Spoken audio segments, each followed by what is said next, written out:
ত্রাণ দিতে গিয়ে বিক্ষোভের মুখে মন্ত্রী। জলপাইগুড়িতে বিক্ষোভের মুখে মন্ত্রী বুলুচিক বড়াইক। নদীর বাঁধের কাজ কেন হয়নি প্রশ্ন স্থানীয়দের।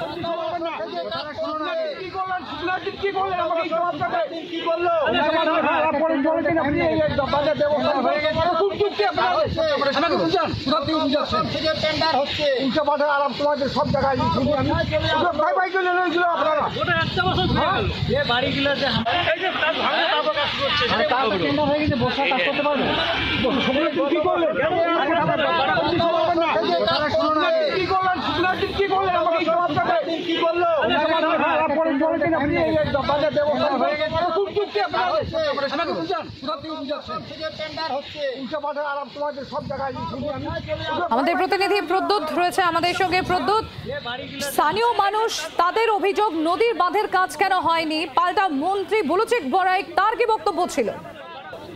দেখো, সম্প্রতি জলপাইগুড়ি জেলার বিস্তীর্ণ এলাকার একটানা বৃষ্টিতে জলমগ্ন বেশ কিছু এলাকা।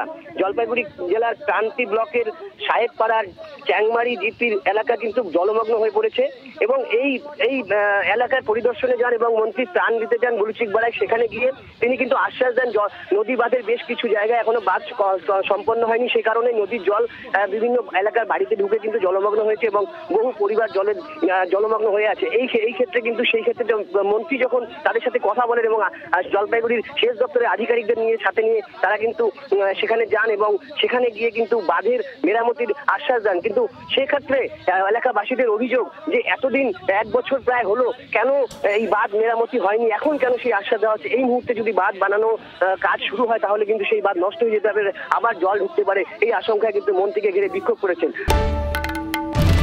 বাংলার আওয়াজ, বাঙালির আবেগ, জি 24 ঘন্টা।